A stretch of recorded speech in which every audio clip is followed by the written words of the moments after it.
Hello, welcome back.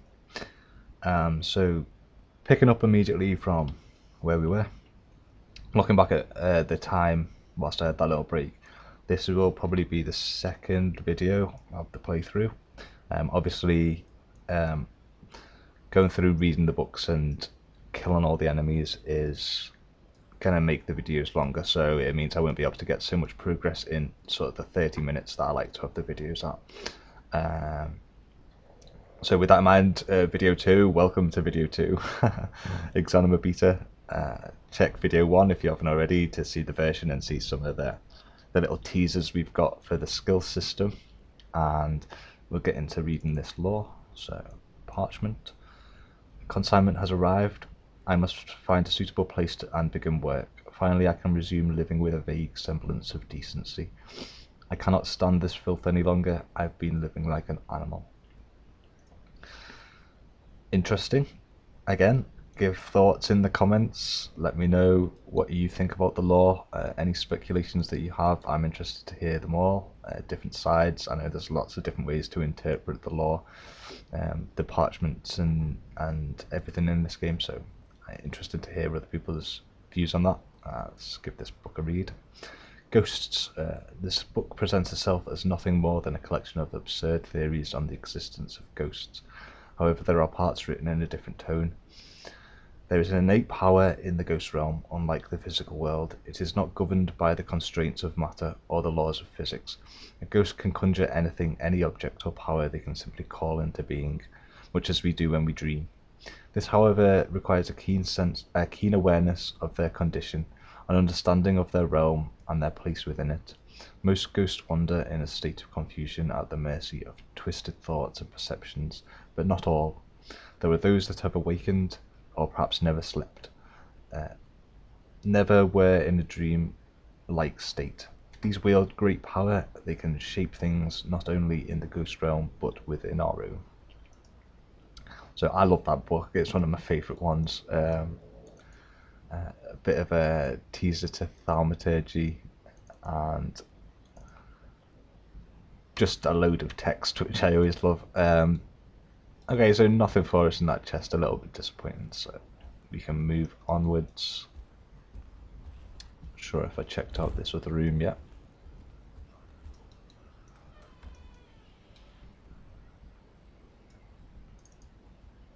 And a nice two-handed axe in case we missed the one the first time, but we'll leave that for now.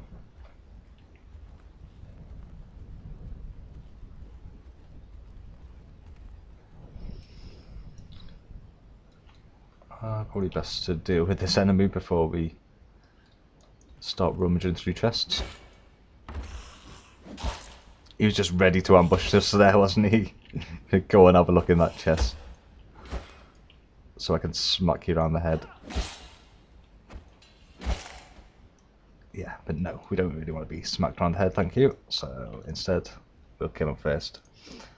So that's quite a nice coloured belt. The waistcoat's no use to us, but let's swap our belt so we can have a nice pale one.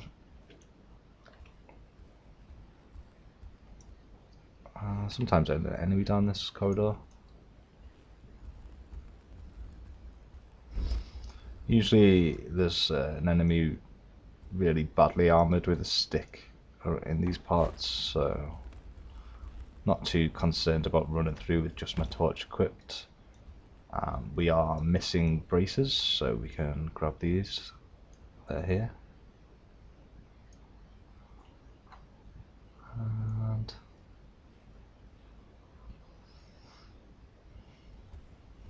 I feel like I've missed a dusty logbooks on one of these shelves. Actually, I know that I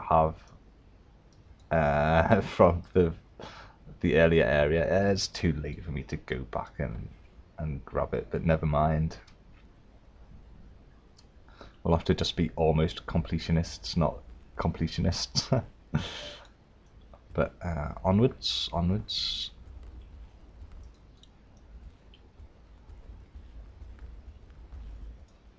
And yeah, I mean, our health total's quite nice. This is a fight that I always dread. So I'll go and try and deal with it straight away.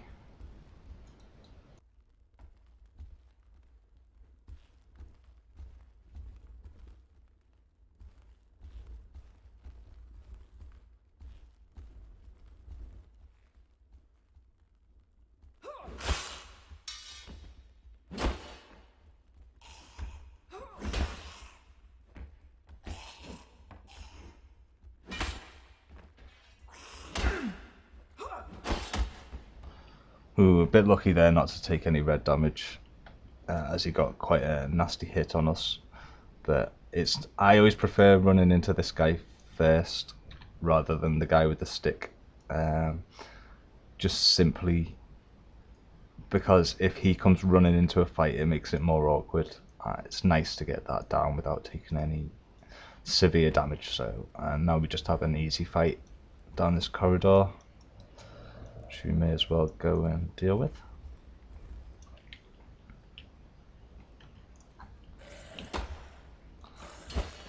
Well, I say easy, this shouldn't be underestimated either. Actually, he does have a nail in that stick.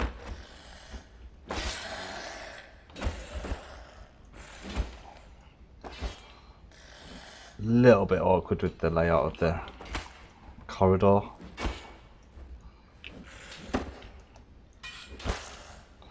Okay, so we get him down eventually, and as we're going for the explore everything route, we won't take that little shortcut. We will instead just backtrack on ourselves. I tend to do this anyway because it's nice to have the health potion in our inventory as soon as possible, really. So we're going to do that.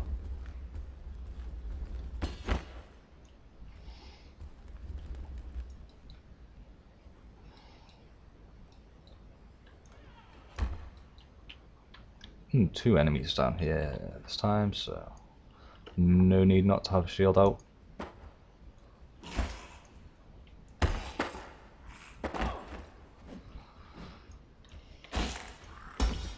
Bedpan and a crutch. This is like the two enemies that are usually trapped away in that room.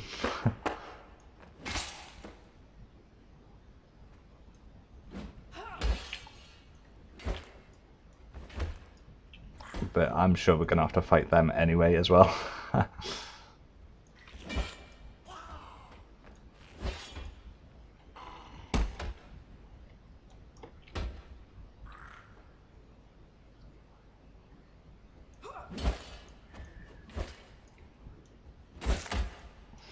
There we go, not too much of a problem for us.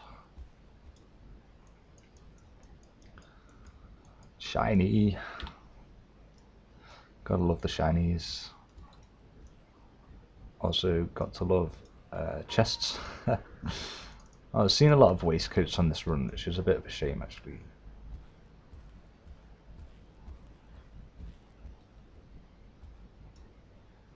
More lore.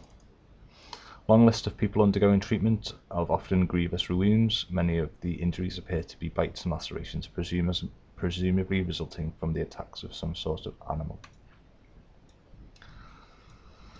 So I think this has been discussed at length when I've been in streams and things, and on the forums, that we believe that there's some sort of psychopathic dog that was unleashed at some point. Its skeleton was in the area where I got the sword. That's the theory at the moment. So, Deconstructing Humanity by Aldair Hanks, a medical book on human anatomy, mostly complex diagrams and surgical terminology. There are many underlined passages and circled diagrams in the section that deals with the brain. Oh, I love that book.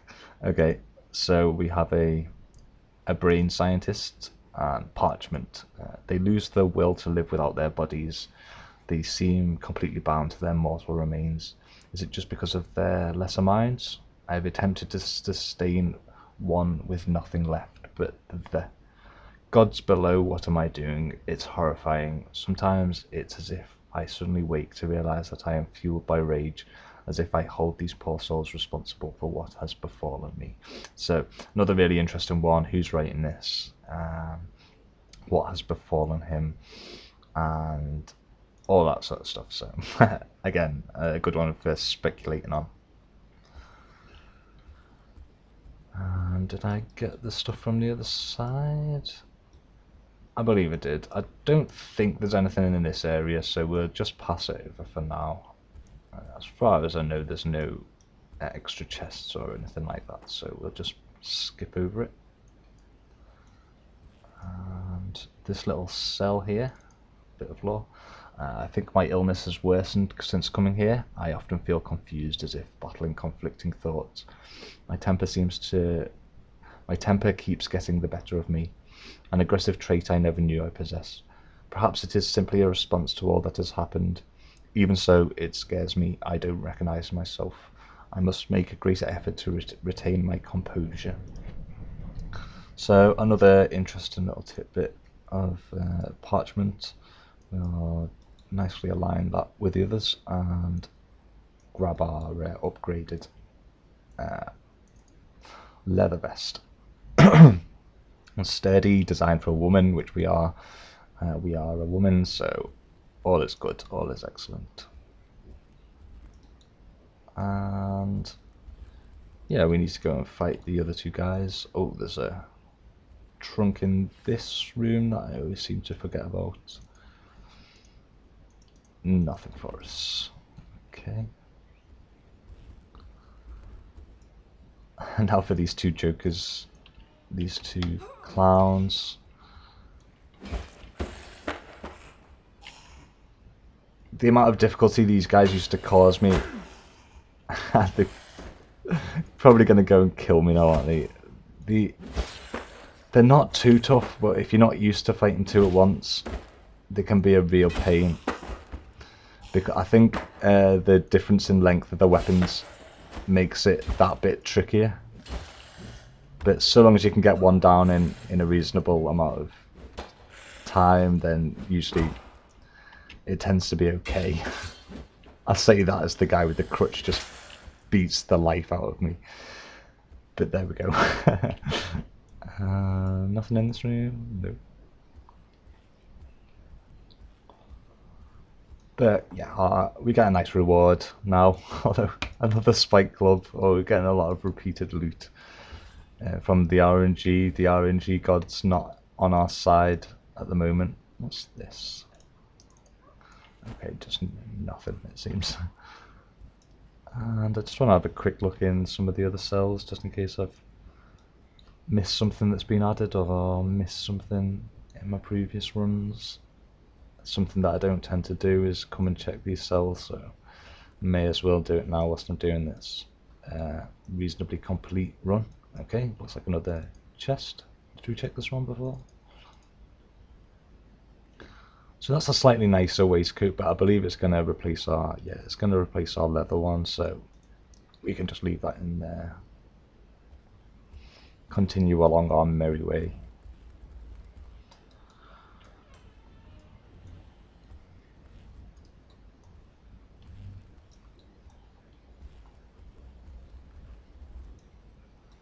And another book. List of people assigned on guard duty here. The same names are repeated, signed and stamped over and over again. Occasionally a name disappears suddenly and is replaced by another. No reason for this is noted. Interesting. So guards going missing and enemy with a bill on his way, so let's just get ready for this. Can be a nasty weapon if you're not careful.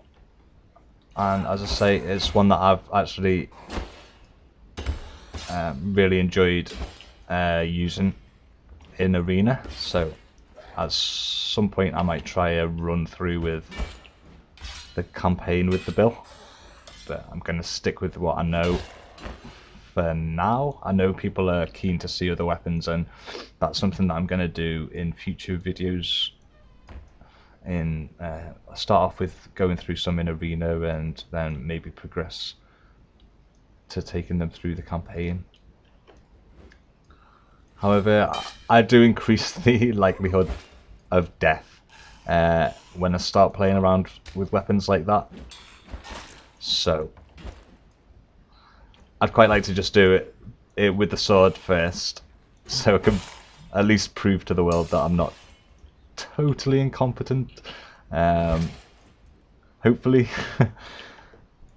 And then I can start sort of demonstrating other weapons and going through the campaign with different weapons. Right, so normally I just run straight through here and go to the end, but let's just have a bit of a more in-depth explore. I know there's some more lore that we can come across, and we haven't yet picked up our loot from this room either, so. This book is filled with detailed reports of people violating certain rules. Most of these rules are obviously aimed at preventing the entry of intruders. They are strict and elaborate to the point of seeming the product of paranoia.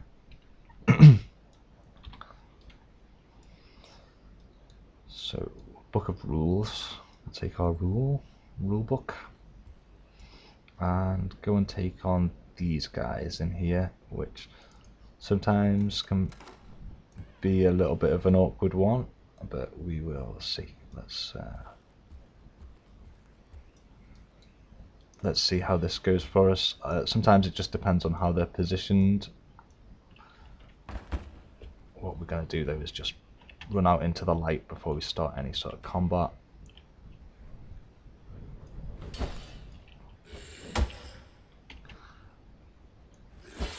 I mean, these two both have reasonably effective weapons, so need to be a little bit cautious.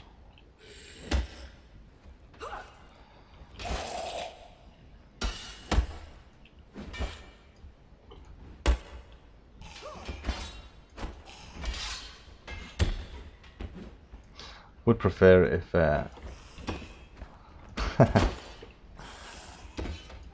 one of them would go down. I don't know why I came out of combat mode there. It was a bit of a mistake on my part, which hopefully shouldn't affect things. Yeah, that was quite nice. We did take some damage there, but it was quite a nice fight actually. Suede, not going to be that great for us. And we have gloves already. Let's see if we get any nice loot. Not really, actually. I think these are a bit of an upgrade, but let's just have a quick check. No, they're the same. Layered cloth, I think that's what we have already. Yep, a bill, which we have already.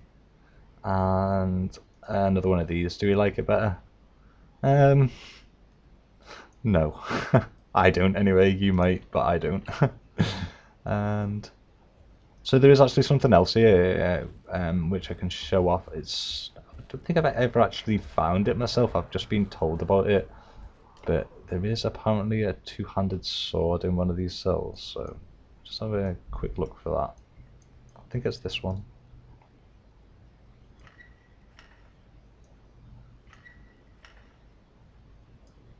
Oh, that's locked. Is that locked? Interesting. Huh. So...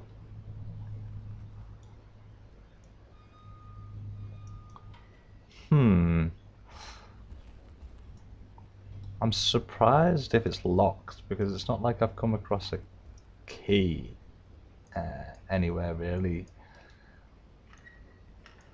Let's just try our...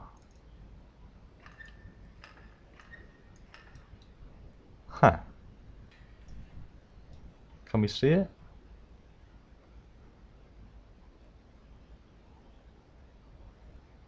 I have a feeling it's in one of these things. But I'm not totally sure, and I'm not going to obsess about it. If you want to leave me a comment and tell me how you get that sword, then let me know, and I'll include it in another run through. Maybe I've got the wrong room there, or who knows, who knows. It's not something that I ever particularly bother with. In fact, let's just have a quick look in these cells. In case there's been any more chests or anything. No, I'm gonna just base that on the first one, that there isn't any more chests, because you can spend forever going through the cells in this area. We'll just go and explore onwards and keep sort of semi on track to getting towards the end. So we'll just have toilets that way. These cells empty. Like I say, you could spend your life looking through all these cells in case of new chests and things like that. However, I'm again going to just base it on the fact that those two are empty and just carry on instead. I feel like I may have missed an area doing this. I'm not sure. Maybe not, maybe not.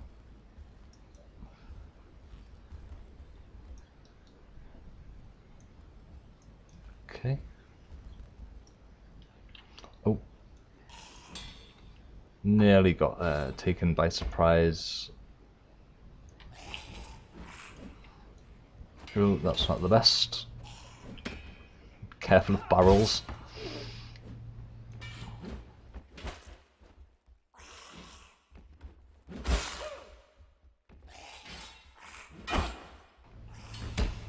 Oh, and we do take our first bit of red damage there. I was a little bit static, I was a bit caught up on the barrel. That is a shame, but never mind. We're in a nice enough position to for that not to be too much of a big deal, although I would have liked to have kept my health pristine. Never mind. We've got some quite tricky fights coming up anyway, so it might have been a bit much to ask to not take any damage through the whole run. I've done it before, to be honest, but I know not to let sort of a little bit of damage like that sort of put me off or bother me too much. But it is a shame.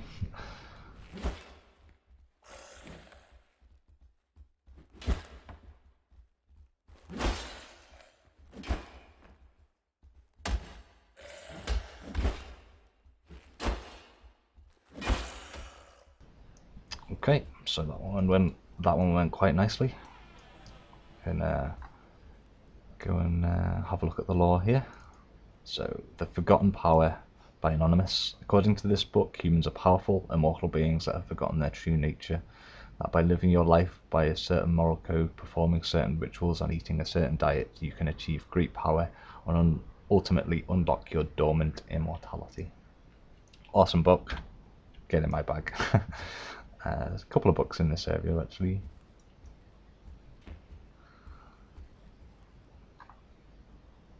And so another one.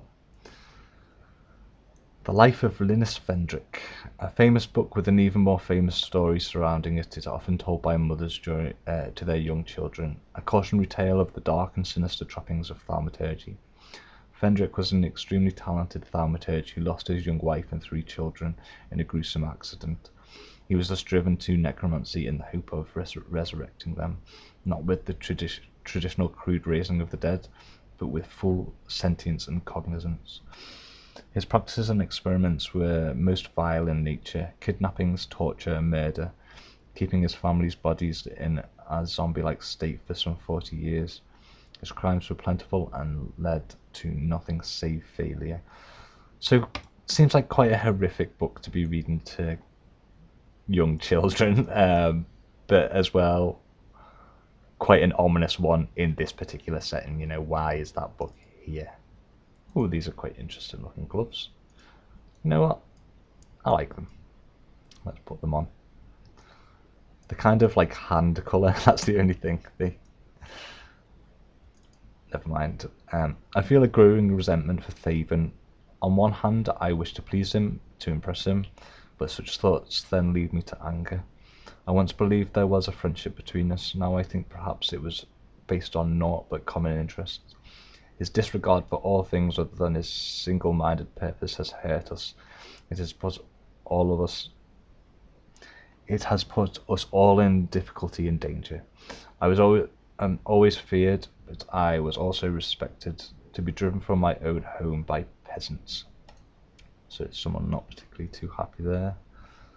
And apologies for the slightly stuttered reading occasionally. It's obviously I have to sort of get my mind around it and read it out loud. So that is always easier with something that you're prepared for, but hopefully it's bearable.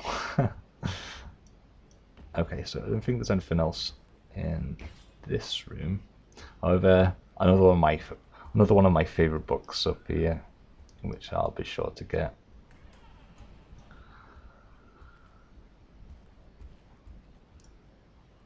Binding of the Dead.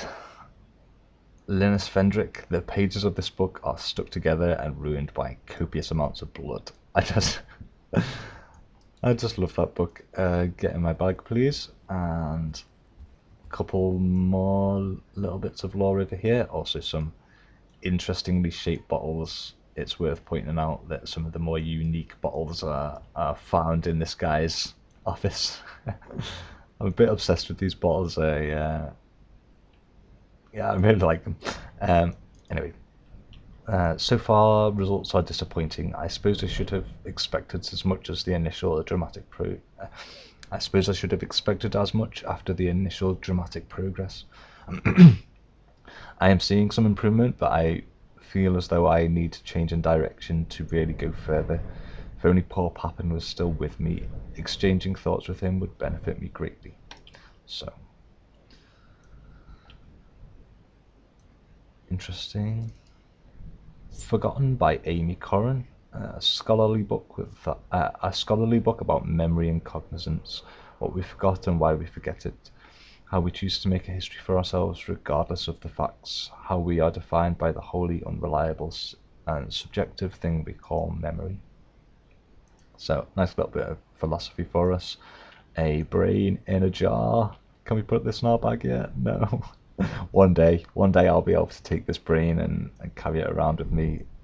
Until that day comes, I'm just going to have to sort of admire it from a distance. So. I love that.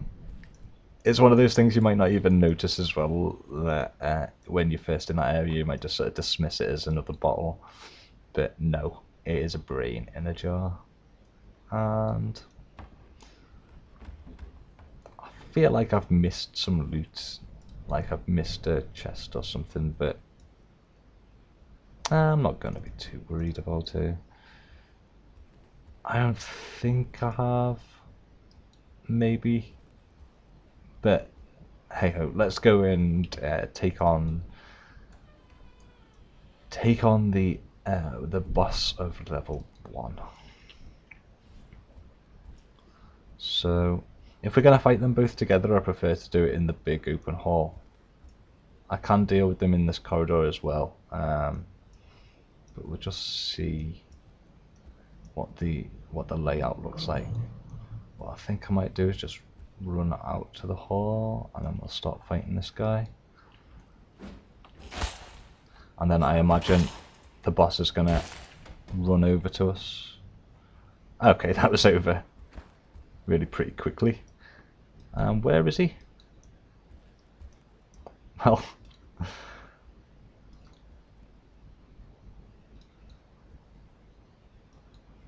I think that's my own footsteps that I can hear as I turn. Maybe he's wandered off. We have to find him. We have to kill the boss. We can't just bypass him.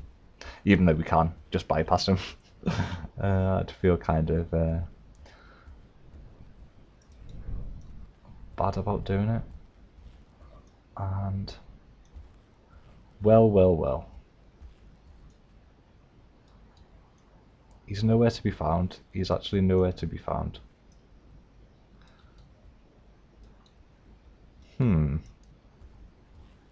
Interesting. It's not like we particularly need to kill him for anything. If we wanted a two-handed sword, we'd be pretty upset that he was missing, I think. But, I mean, I suppose it's okay to carry on without killing him, I suppose. I feel a little bit dirty inside. Skip the boss. Let's just give this room a full once over, make sure he's not hidden away in a corner or anything. I'm kind of surprised. I've never had this happen before.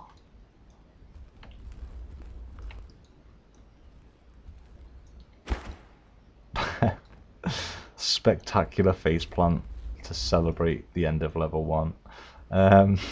Well, okay, let's read this lore and then we'll just have a quick look at the entrance and see if he's wandered in. So, Hammond has obviously cast aside our agreement. He's sending far too many down here and I've lost all contact with him. What is he trying to do? One of these wretches confessed that he was told to seek treasure. Someone will notice all these missing people, and what if one finds me whilst I sleep? I no longer feel safe here and have locked the doors, but I should venture further and look for something more secure. Just sort of strewn along the floor. This note, so quick look for my friend. No, he's obviously heard. He's heard our reputation. He knows that we're coming. And well, there's level 1 as a more thorough playthrough with some real-time commentary as well. So probably split into 2 or split into 3 depending on the length. But I hope it's been fun to watch so far, and we'll continue on very soon.